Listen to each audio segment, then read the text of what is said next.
So today's video is going to be another solved true crime case, and yes, this is the case that you have been seeing all over your TikTok For You page for the last 2 weeks. Today we're going to be talking about Anatoly Moskvin and his house of human dolls. You guys' requests for this case have been through the roof for the past few weeks. I started researching this quite a while ago, but it's not going to go up for a couple of weeks, so I hope it's still something you guys want to see. But this TikTok actually came up on my For You page, and I was like, wow, the true crime lady has never heard of that one. She gotta get on it. Also, just before we jump into it, this is gonna be a two-parter. Three two-parters in a row. I'm sorry, I don't know how it's ended up like that. With these cases, I just research and research and research, and I have no idea how long it's going to be until I get right to the very end, because I don't know how much information I'm going to be able to find on a particular case. And it just so happens that I found 3 really long ones all in a row. So I'm sorry about that. The next one is going to be part 2 of this case, so keep an eye out for that. But before we get into it, I just want to thank our sponsors for making this video possible, Wondershare Filmora 10. Wondershare Filmora 10 is an affordable video editing software perfect for both experienced users and also beginners, because it's so easy to use, and the best part is that you can test it out completely free. And it's packed full of amazing features that all of your favourite YouTubers use, like motion tracking, keyframing, colour matching, and my personal favourite, which helps me a lot with my videos, is audio ducking, where you can make sure that the audio levels in a video are all consistent. Because you guys know, sometimes I get a little bit shouty in these videos and sometimes I get a little bit quieter. It helps to kind of make everything a lot more smoother, so I'm not shouting in your ear 1 minute and then too quiet for you to hear. Keeps the audio consistent while staying very high quality. It also has everything else you would expect from video editing software, like filters, animated title templates, transitions, video effects, things like that. And they even have a copyright-free music library for you to use, which, believe me, is essential on YouTube these days because their copyright system is so strict. So if you are making videos that you will be uploading to YouTube, it's a godsend to have a copyright-free music library. With the current state of the world right now, more and more people are wanting to start a YouTube channel or literally just get into like video making, content creation in general. It's a good hobby to pick up. It's a good way to pass the time when we're all in our houses. So if you're thinking about it, Wondershare Filmora 10 is perfect. And you can download the free version of Wondershare Filmora 10 using the link down below in my description, so you can test it out before you take the plunge and get the full thing. Bear in mind though, the free version does have a watermark on the finished product, so it is kind of just to download it and test it out and see how you like the software. But Filmora are giving one of you guys the chance to win a free year's license for Wondershare Filmora 10. All you have to do is reply to my pinned comment on this video and let me know what you would use the editing software for. Would you start a YouTube channel? Just post your comment with the hashtag #CreateWithFilmora and they'll pick one of you guys to win a year's free license, which is brilliant. Thanks again to Wondershare Filmora 10 for sponsoring this video. Now let's get into it. And before we get into this video, I just want to give my usual disclaimer that I mean absolutely no disrespect to anyone that I talk about in this video. This video is for educational purposes, and everything that I'm about to say is just information that I have found on the internet and I am compiling into one video. Just a quick warning before we get into this video that this does involve children and some brief themes of sexual assault right in the beginning. So if that's something that you don't want to watch, then feel free to click out of this video and I'll see you again hopefully soon for a different case. So this case takes place in Soviet Russia, where Anatoly Moskvin was born on September 1st, 1966, an only child to parents Yuri and Elvira. He was born in an area named Nizhny Novgorod, and his childhood was the same as any other child. It was happy, his parents loved and supported him, school was going well, actually really well in fact. Moskvin was literally one of the most intelligent kids his school had ever seen. Although he did struggle with the social side of school, making friends, speaking to people, he was quite an awkward boy. But his parents just put this down to his high intelligence, you know. They thought that he was too mature to get on with the other kids. He just couldn't relate to them, so he didn't want to talk to them. And so instead of hanging out with kids his own age, or, you know, anyone for that matter, he spent all of his free time reading and learning alone. While all the other kids were playing out and developing their social skills and making friends, he was reading books at home. And I suppose this is probably why he was so intelligent, because he was just constantly learning. He supposedly self-taught himself a bunch of different languages while he was still a preteen. Imagine knowing so many different languages just because you'd sat and read books at home when you were a kid. But he was seemingly happy with his life. It wasn't like he looked at the other kids and he was like, oh, I wish I could do that. I wish I could socialise. He was happy being at home and reading his book. However, his happiness was very short-lived, because when he was very young, he would go through quite a traumatic event that would then change the rest of his life. And this traumatic event would be the first of several of a whole streak of equally awful and psychologically damaging things that would happen to Moskvin throughout his life. Moskvin remembered returning home from school one day and looking at his arms and his legs and his torso just covered in bruises, because that day he'd been violently raped by a much older man on his way to school. And he was just in the 3rd grade at this point. I don't believe he told his parents about this. I think this was something that he literally kept to himself up until he was in his 50s. I think that was the first time he ever told anyone about this. Now, the second of these traumatic events that would happen to Moskvin came a few years later when he was 12 years old. This one happened on March 4th, 1979, when Moskvin was actually at school, but they weren't at school, they were on this kind of like trip in the local village. Now, for some background for this section, Soviet Russia at the time had this like government launched scheme to help get rid of all the rubbish on the streets, and they were holding a competition between all of the schools in the whole country, I think, to see who could clean up and recycle the most rubbish from the streets. And of course the winning school, I think, would get some kind of prize or, you know, increased funding. So the country's plan to increase recycling was to get the kids to do it, and that's what Moskvin's class was doing on this particular day. So he was at school, but they weren't at school, they were actually just walking around the streets collecting rubbish. And now this part of the story isn't exactly clear. A lot of different sources say a lot of different things at this point, so I'm just going to skip to what is fact. Somehow,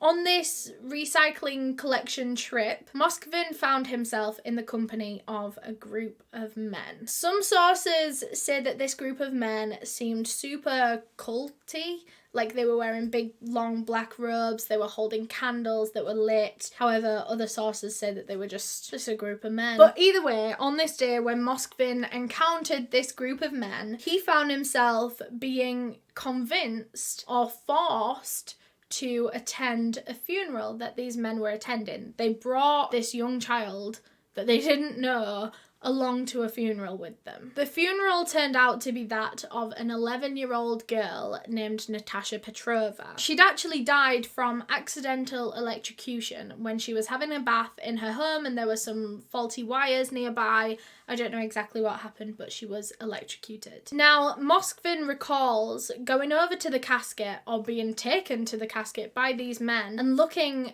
at this lifeless 11-year-old girl who was just 1 year younger than he was. This must have been so scary. Meanwhile, everyone around him that is attending this funeral are all singing hymns in a language that he doesn't understand as well. And it was then that the mother of this dead child came over to Moskvin and told him to kiss her dead daughter. Now, Moskvin, even just at the thought of doing this, at the thought of kissing this dead girl, he was already traumatized and he began crying. He was refusing to do it. But the girl's parents insisted that he did it and actually physically pushed his head down to their dead daughter's head and waited and held it there until he kissed her on the forehead 3 times. The girl's mother then took her hand away from Moskvin's head. He stood back up again, and the mother kissed him on the forehead and gave him an apple. Now, in his subconscious mind, probably not his conscious mind, but his subconscious psychological mind, that was a reward for what he'd just done. He'd just been given a reward in the form of an apple for kissing a dead girl. And then Natasha's mother reached into her pocket and produced 2 brass rings. She gave one to Moskvin and put one on the finger of her daughter in the coffin. And then when they did, she looked at Moskvin and declared that the 2 of them were married. She then gave him some money and some more fruit and sent him on his way. And 12-year-old Moskvin then walked home from this funeral that he just attended, this traumatic event that he was forced into, thinking that he was married to a dead girl. He returned home that night, and when he fell asleep, he actually had a nightmare about Natasha Petrova, about this girl. He dreamt that she was visiting him in his dream. It wasn't like it was just a bad dream and she was just a character in it. It was like she physically came to him in his dream and was speaking to him. Bear in mind, Anatoly Moskvin is 12 years old. He doesn't understand how marriage actually works. You know, it's got to be officiated, you've got to sign papers, things like that. This wasn't an official marriage, but as far as he was aware, of course it was. You know, they both had rings. He thought he genuinely had a dead wife. So that night he dreamt about this dead girl, and then he woke up and he thought, oh my god, that was an awful dream, but he moved on with it. And then the next night he went to bed and that same dream happened again, that same nightmare where Natasha Petrova came to him. He woke up again the next morning terrified, but again that night he fell asleep and she visited him again, and this became a recurring nightmare that happened every single night from that point on. He said that every night she would be saying the exact same thing to him, that Moskvin should return to the place where he married her, where he kissed her, to the village where this funeral took place, and he should practice black magic. She would teach him to do it and he needed to go and carry this out. And Moskvin was against this. He refused to learn, he refused to do this at first. However, every time he turned her down, Natasha's ghost would only get more and more angry with him, until eventually Moskvin just gave in and said that he would go to the place that he kissed her corpse. So the next morning, Moskvin got ready and he walked all the way to that village, and he even walked past the exact building that the funeral took place in. Now, thinking that he had completed the quest of sorts that Natasha gave to him, he returned home, fell asleep that night, and for the first time in weeks, he didn't dream of Natasha Petrova. She didn't come to him in his dream. His dreams were peaceful for a few nights following him visiting the village, until eventually Natasha's ghost returned to his dreams, still demanding that he learned black magic and carried it out, performed these rituals for her. The next morning he woke up, the first time that Natasha had come back to him after he'd gone to the funeral place, and he just felt hopeless. He felt like no matter what he did, he wasn't going to get rid of these recurring nightmares, and so he went and confided in his parents about these dreams that he was having. So Moskvin's parents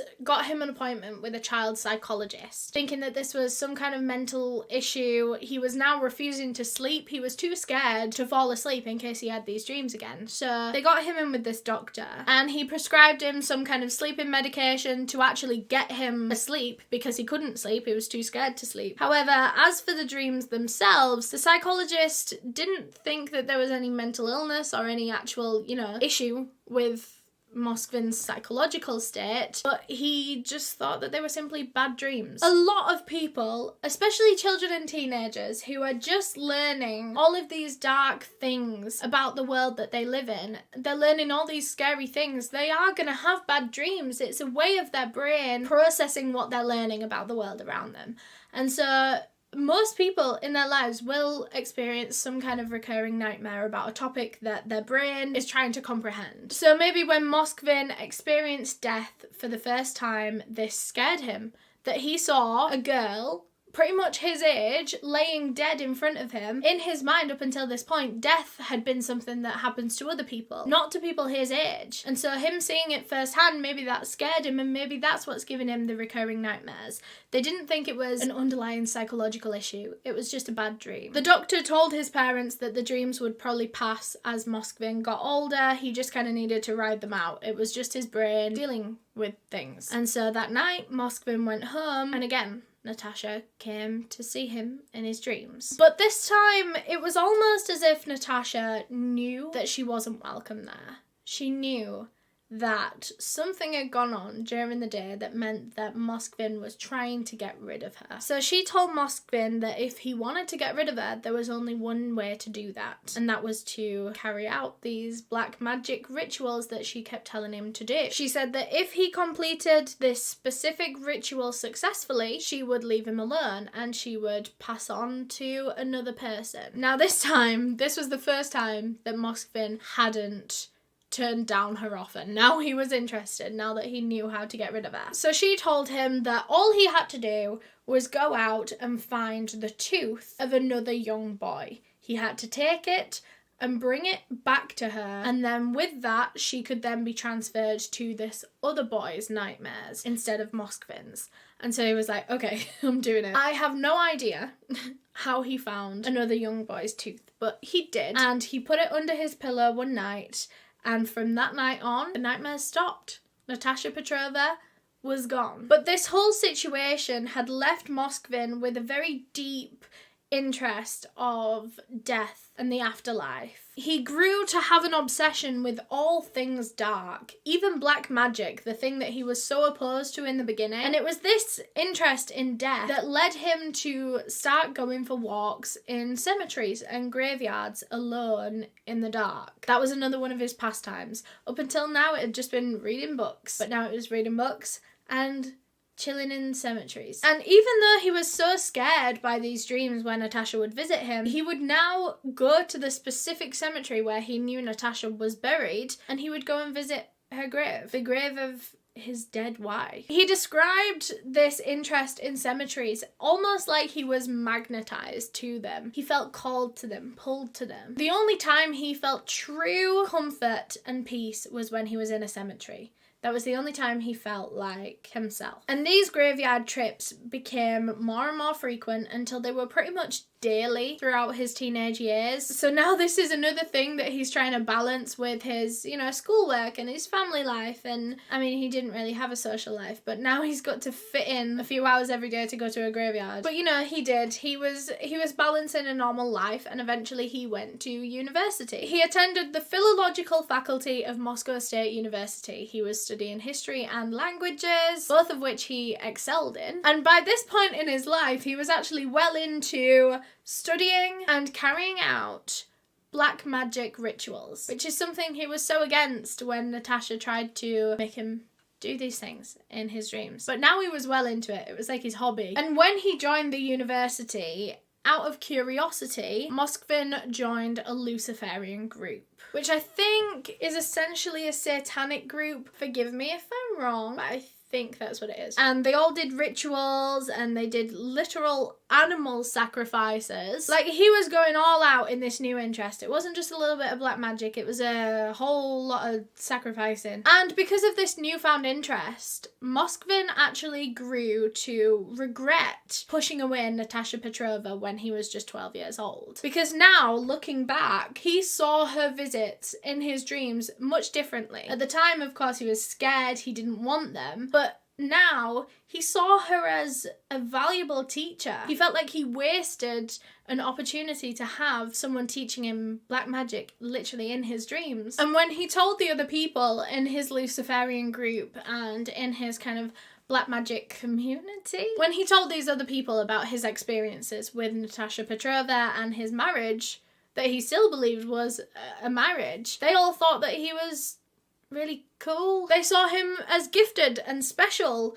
for having such experiences with the dead. And it made well-respected Luciferians and well-respected, people in this community want to speak with Anatoly Moskvin. Whereas, new recruits, newcomers, the big people, the really respected ones don't ever really want to associate with them. They all associate with each other. But when they found out about Moskvin, they wanted to speak with him. They wanted to, help him because they felt like he had the gift. So as part of this new religion, I don't think it's a religion. Should I call it religion?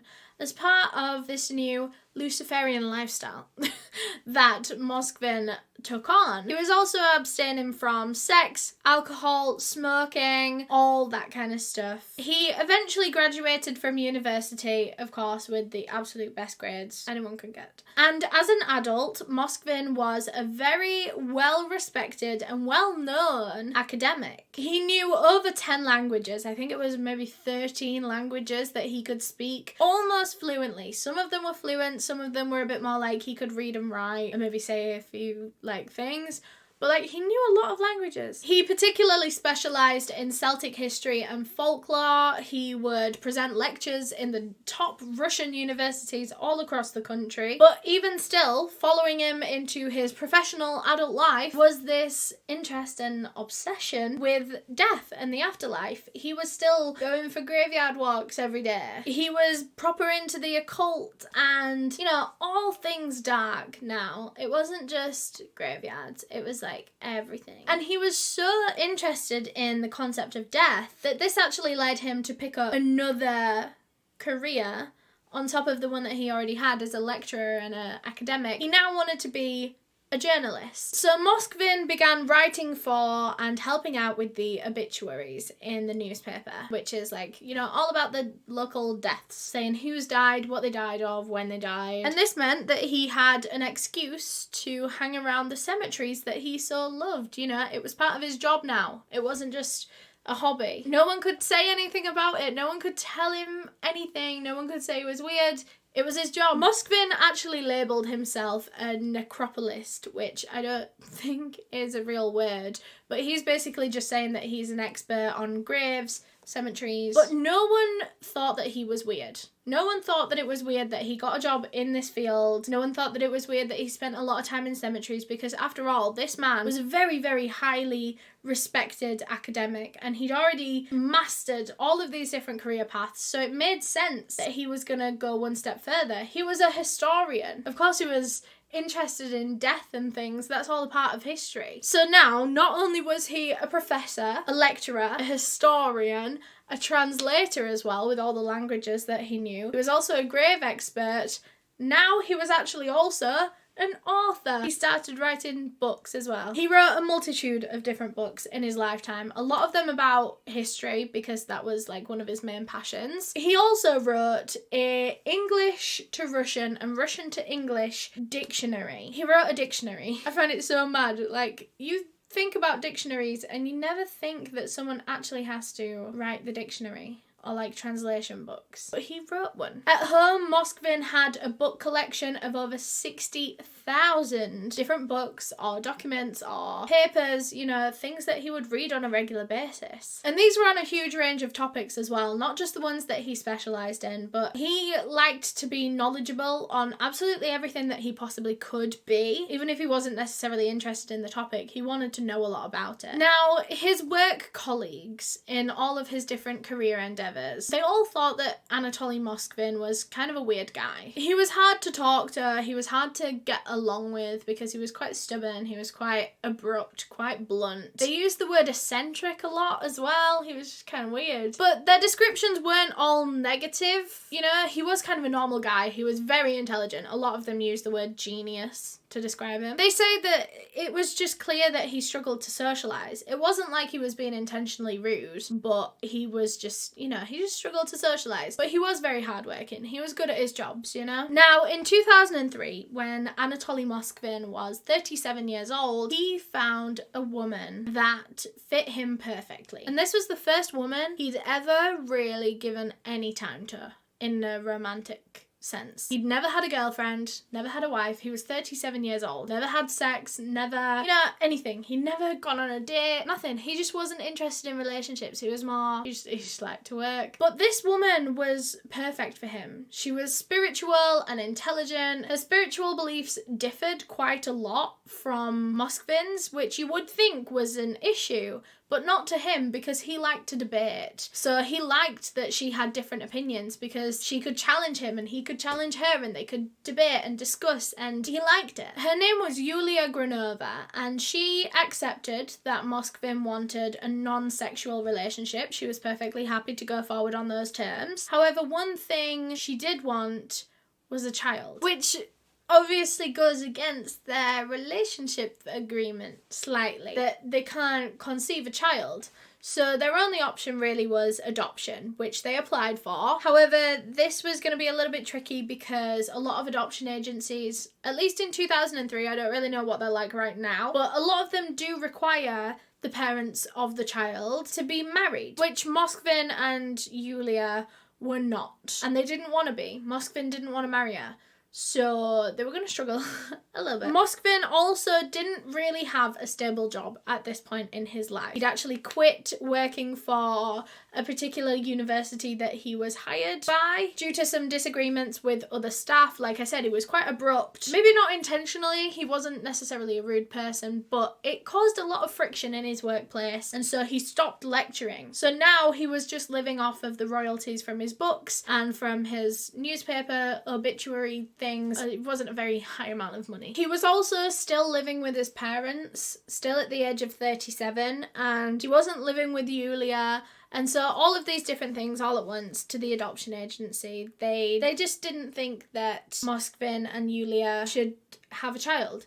And so their application was denied. Meanwhile, like I said, he was still living at home with his parents, and they weren't very happy with the way that their son's life was going. He was nearly 40 years old, he hadn't moved out, he wasn't married, he wasn't having a child, and this wasn't the way that they expected his life to go. That wasn't the way that their life had gone. They'd married very young, had his parents, and they'd had him rather young, and so that's kind of what they expected him to do, but he was just doing all the opposites. So they weren't very happy. They also disapproved of Moskvin's use of black magic. Now, I don't know if they actually knew the extent of it. I don't think they knew that he was going out and sacrificing animals in his Luciferian group. I think they knew that he had books on it and that he practiced a little bit, but I don't think they knew quite how serious it was. But either way, they still disapproved of it. They didn't like that their son was into all that. And they also disapproved of the adoption that he tried to get, because after all, he was living under their roof, and they actually had to support him financially still because he was living off the royalties of his books. He wasn't earning enough money, and they were saying, well, we don't even really want to be paying for you, so why are you then bringing another human being into the family that we have to pay for when it's not even our child? Now, the strain on all of his relationships and, you know, the inability to adopt a child eventually led to him and Yulia splitting up. So now he's single again. However, this would be a blessing in disguise for Moskvin, kind of, because a few months later he was actually offered his dream job, traveling around the whole of Russia. And now that he didn't have any responsibilities at home, like a girlfriend or an adopted child, he could take this job traveling around Russia. Now, what was this job, I hear you ask? He was commissioned to travel on foot, by the way, walk around Russia, not public transport, not a car, no hotels. He was going around foot, analysing and researching and studying different cemeteries. Almost 800 cemeteries on foot. So he would be sleeping outdoors and just chilling in cemeteries, literally for like a year. Basically, this guy that had hired him to do this was making a book, and he needed all this kind of information of all these cemeteries around Russia, and so that's what Moskvin was going out to do. And he was essentially paid to go and write down all the names, all the birth dates, all the death dates, and any other information that he could find from the headstones of all these people in these graveyards. So if they were a mother, if they had brothers or sisters, and how many they had. Sometimes these graves that he was supposed to be going and researching and studying, they would be so overgrown and dirty that he would physically have to clean them himself. So he would take cleaning products like a scraper to scrape all the dirt and moss off them. Moskvin would walk almost 20 miles a day as part of this research, and sometimes he would be so far away from his home without food or water that he said that he used to drink from puddles on the ground to stay hydrated. And then even at the end of the day, after all of that, he wouldn't even go home most nights. He would find somewhere outside to sleep, whether that was a haystack, an abandoned farm. Most of the time, he would actually sleep in the cemeteries themselves, on top of the graves. He says that one time he even got lucky when he found a coffin in the graveyard somehow that was due to be used the next day, and it was just being left out, and so he decided to get in this coffin and sleep in there. But even though the way I'm describing this sounds like hell, which it probably would be to me or you, but to him he was in his element. He was loving every second of this. He didn't have to go home. He could just stay at cemeteries all day, every day. He was loving it. He liked that he was sleeping there. Moskvin was stopped by police a couple of times on his travels during this job because, as I'm sure you can imagine, weird guy walking around cemetery sleeping on graves. That does look a bit suspicious. But he said that as soon as he explained his job and his credentials and kind of what he did for a living to these police, they would be like, oh, okay, and just leave him on his way. Although it wasn't actually the police that Moskvin should have been worrying about on these travels, because it turned out to be just normal civilians that were just in these graveyards that would prove a lot more hassle for him. He was stopped a number of times by different people, often misunderstanding the reasons for him being there, and they would threaten to beat him up if he didn't leave. Moskvin was reported to police so many times on this job. He was robbed. He was even actually once abducted. Okay, these men put him in their car and drove him to the edge of the town and dropped him off and told him to never come back into their town again. I presume this is because, as part of this research, he's looking at maybe their loved one's grave. Although this wasn't everyone's reactions to Moskvin, a lot of the reactions that he would get once he would explain why he was there to the people that questioned it, they would actually be really generous. Once he explained that he didn't really get to sleep anywhere, or he didn't really get to buy food or eat or drink, there was a lot of people that would give him money for public transport or even offer to take him to his next location, to his next cemetery once he was done in that one. People would buy him food, buy him water. You know, he did come across a lot of nice people. But all in all, this was a very stressful, a very overwhelming and exhausting job for Moskvin, as I'm sure you can imagine. If you didn't have anywhere to go and sleep, and if you barely had any food and you were just constantly sleeping in your workplace, then I'm sure everyone would get like that. And towards the end of it, and after this job actually finished, he was very mentally unwell. So much so that when the job was over and he went back home, he actually became a recluse. He barely left the house. He only left to go and buy food. That was literally the only reason. He would just stay in there, sleep, read books, write the occasional article for the newspaper. I think he had about 2 articles that he would write for the newspaper every month on this contract, and that was his only form of income at this point as well. So that was Anatoly Moskvin's life. Now, skip forward to 2011. Racism and anti-Muslim propaganda in Russia was rife at this time. There were some serious attacks going on, most notably one at Moscow airport that was huge. And, you know, there was just general xenophobia on the streets and racism, and this was becoming a whole countrywide issue. And this included a lot of Muslim grave desecrations. Russian people were going to Muslim graves and vandalizing them, sometimes even digging up the bodies in those graves entirely. And those people were long gone. Like, what had those people done to the Russian people? Absolutely nothing. They were trying to prove a point by taking innocent people out of their resting place. Now, when all of this started to happen, eyes immediately turned to Anatoly Moskvin, because something that I haven't told you up until now is that Moskvin had a lot of horrific views, and he made his beliefs and views very, very clear in a lot of the articles that he wrote for the newspaper and stuff. Like, everyone knew his stances. Moskvin was a fascist. He maintained a lot of Nazi beliefs too, and he was very open about all of this in his books that he'd written previously. It was no secret, and a lot of these Muslim graves that were being vandalized and desecrated were very local to Moskvin. So put 2 and 2 together.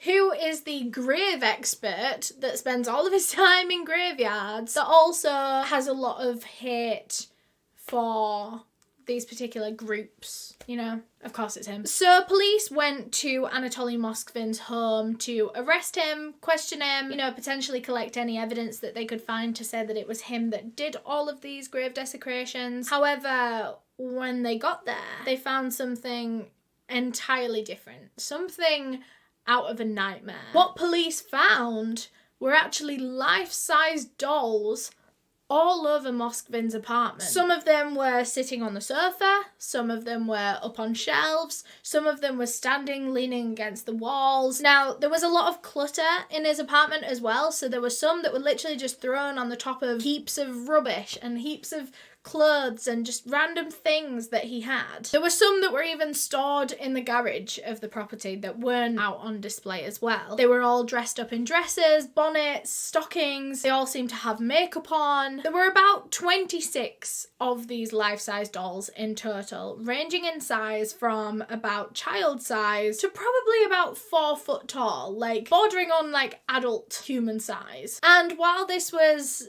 insanely creepy, this wasn't exactly what police were there for. You know, it was none of their business really what someone has in their house. So Moskvin was taken to the police station for questioning in relation to all of these grave desecrations. Meanwhile, a lot of the officers stayed back at his apartment to search for any kind of documents or writings or any kind of evidence to prove that he was the one that did all of these grave desecrations. So as they were looking through literally all of this clutter in his apartment, it was such a mess. They had to move a lot of these dolls to be able to get to certain paperworks and things like that. And as one of the officers lifted up one of these dolls and moved it, he heard something rattling inside it. So they all looked at each other and they thought, oh god, what's he hiding inside these dolls? This looked a little bit incriminating now if he's hiding things inside dolls. So they made the decision that they were going to have to open up these dolls to look what was inside, see if it was any evidence that they could use against him in this case. But they opened one up and what they found inside was not documents. It wasn't evidence. What they found inside was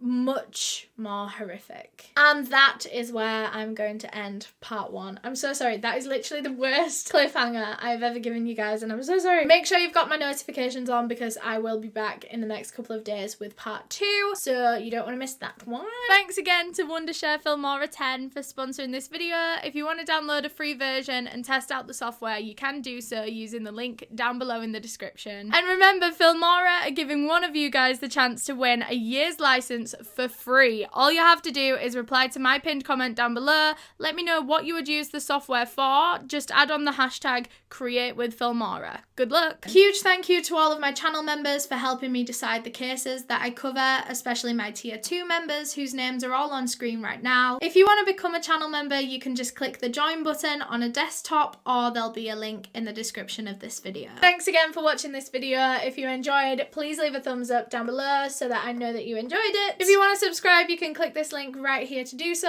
If you want to subscribe to my second channel, you can click this little circle right here. And if you want to watch another video of mine, you can click this playlist right here. Bye!